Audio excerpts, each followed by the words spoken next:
રાજ્યમાં પોલીસ અધિકારીઓની બદલી મુદ્દે સરકારે સૌથી મોટો નિર્ણય કર્યો છે। બદલી પ્રક્રિયા વધુ પારદર્શક બનાવવા ગૃહ વિભાગે મહત્વપૂર્ણ નિર્ણય લીધો છે। 5 વર્ષ સુધી એક જ ઝોનમાં ફરજ બજાવનારા પીએસઆઈ અને પીઆઈ મુદ્દે નિર્ણય લેવામાં આવ્યો છે। પીએસઆઈ અને પીઆઈની જે તે ઝોનના જિલ્લાઓમાં કે નજીકના જિલ્લામાં બદલી નહીં કરી શકાય।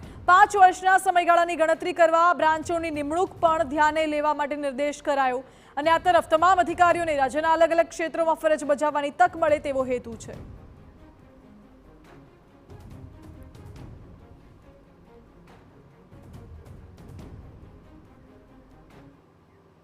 એટલે હવે પોલીસ અધિકારીઓની બદલી મુદ્દે સરકારે મોટો નિર્ણય કર્યો છે અને કેટલાક નિયમો પણ બહાર પાડવામાં આવ્યા છે। બદલી પ્રક્રિયા વધુ પારદર્શક બનાવવા માટે મહત્વપૂર્ણ નિર્ણય છે। વધુ જાણકારી સાથે જોડાઈ ગયા છે સંવાદદાતા કિંજલ મિશ્રા।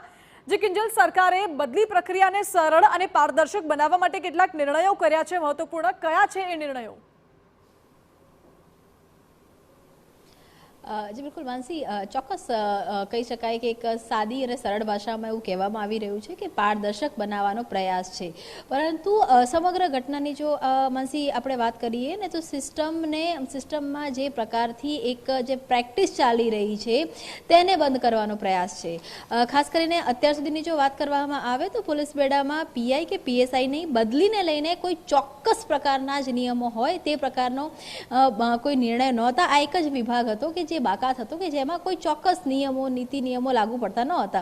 અત્યાર સુધીની વાત કરવામાં આવે તો જે પીઆઈપીએસઆઈની વાત કરવામાં આવે તો સીધા તેમની જે કહી શકાય કે જવાબદારી અથવા તેમની ફરજ હોય છે તો તે પબ્લિકના ટચમાં ડાયરેક્ટ આવતા હોય છે। તેની સાથે જો વાત કરવામાં આવે તો આ જે બદલીઓ હોય છે તે મહદઅંશે જે ભલામણો હોય છે તેના આધારિત થતી હોય છે। ખાસ કરીને જે એમપી એમએલએ ચૂંટેલા પ્રતિનિધિઓ છે, સ્થાનિક કહી શકાય કે પ્રતિનિધિઓ છે, અને બીજી જે કહી શકાય બદલી છે તે કોઈ પણ જે પોલીસ અધિકારી છે, એસપી કક્ષાના જે અધિકારીઓ છે તે જરૂરિયાત પ્રમાણે અથવા તો સ્કિલના પ્રમાણે જે બદલી છે તે કરતા હોય છે।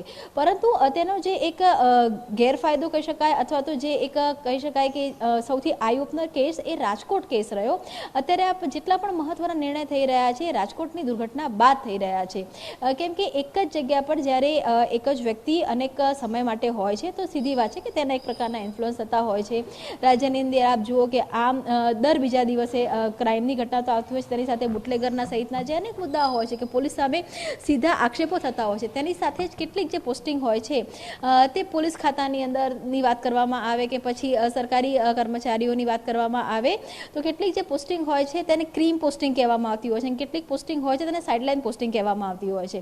સામાન્ય રીતે જો પોલીસમાં પીઆઈપીએસઆઈની વાત કરવામાં આવે તો ગુનાખોરીનું પ્રમાણ વધુ હોય ત્યાં પણ કેટલાક જે પોલીસ કર્મચારીઓ હોય છે તે સામેથી પોસ્ટિંગ લેતા હોય છે અને કેટલીક એવી જગ્યા હોય છે ત્યાં પોસ્ટિંગ નથી લેતા। પરંતુ આ તમામ વસ્તુઓને દૂર કરીને એક પારદર્શકતા લાવવાનો પ્રયાસ છે તે સરકાર કરી રહી છે। ક્યાંક ને ક્યાંક મિલીભગત છે, ક્યાંક ને ક્યાંક સિન્ડિકેટ છે તે તોડવાનો પ્રયાસ છે સરકાર કરી છે। તેની માટે સૌથી પહેલા જે નિયમો છે તે પીઆઈ અને પીએસઆઈ માટે લાવવામાં આવ્યા છે કે એક જગ્યા પર તેમણે નોકરી કરી હોય તો એ રેન્જ, એ જિલ્લા કે તેના નજીકના જે જિલ્લા કે રેન્જની અંદર તેમને 5 વર્ષ સુધી બદલી નહીં મળે। એટલે કે કોઈ પણ પીઆઈ પીએસઆઈ છે કે તેમને પોતાના ટેન્યુઅરમાં આખા રાજ્યમાં અનેક જગ્યા પર તેમના ટ્રાન્સફર છે તે થઈ શકે છે, બદલીનો અનુભવ છે તે મળી શકે છે, તેની સાથે જ એક પારદર્શક વહીવટ છે તે થઈ શકે છે। તેની સાથે વાત કરવામાં આવે તો આખરે કેવા પ્રકારે રહેશે તો તેની પણ સ્પષ્ટતા ગૃહ વિભાગે કરી છે કે જેમ કે કોઈ પણ પીઆઈ છે, પીએસઆઈ છે એ તેમણે સુરત રેન્જ કે સુરત શહેરની અંદર કામગીરી કરી હશે તો તેમને વડોદરા રેન્જની વાત કરવામાં આવે, અમદાવાદ રેન્જની વાત કરવામાં આવે, વડોદરા શહેર, સુરત રેન્જ કે સુરત શહેર ત્યાં 5 વર્ષ સુધી બદલી નહીં મળી શકે। તે જ રીતે જો ગાંધીનગર રેન્જની અંદર કહી શકાય કે નોકરી કરી હશે તો તેમને અમદાવાદ રેન્જ, પંચમહાલ રેન્જ અને ગાંધીનગર રેન્જમાં 5 વર્ષ સુધી ફરી વખત નોકરી નહીં મળે। સૌરાષ્ટ્રની પણ એક ઉદાહરણ લઈ લઈએ તો જો ભાવનગર રેન્જમાં કોઈ પણ વ્યક્તિ, કોઈ પણ પીઆઈ પીએસઆઈ ની નોકરી હશે તો તેમને જુનાગઢ રેન્જ, રાજકોટ રેન્જ તેમજ ભાવનગર રેન્જમાં આગામી 5 છે કે અન્ય કક્ષાના અધિકારીઓ માટે પણ આ જ બદલીના નિયમો લાગુ પડે છે? જી નહીં, બિલકુલ માનસી, અત્યારે જે નિયમો આવ્યા છે તે માત્ર પોલીસ વિભાગમાં ફરજ બજાવતા પીઆઈ અને પીએસઆઈ માટેના નિયમો છે.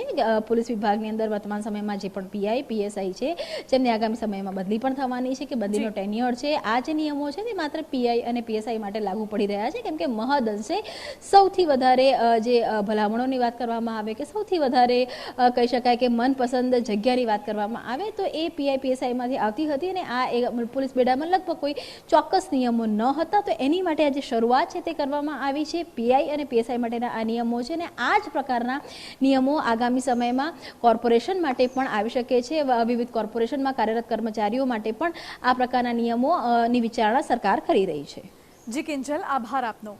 એટલે પીએસઆઈ અને પીઆઈની જે તે ઝોનના જિલ્લાઓમાં કે નજીકના જિલ્લામાં પણ બદલી નહીં કરી શકાય અને સાથે જ 5 વર્ષના સમયગાળાની ગણતરી કરવા બ્રાન્ચોની નિમણૂક માટે પણ ધ્યાને લેવા માટે નિર્દેશ કરવામાં આવ્યો છે. તમામ અધિકારીઓને રાજ્યના અલગ અલગ ક્ષેત્રોમાં ફરજ બજાવવાની તક મળે તેવો સરકારનો હેતુ છે.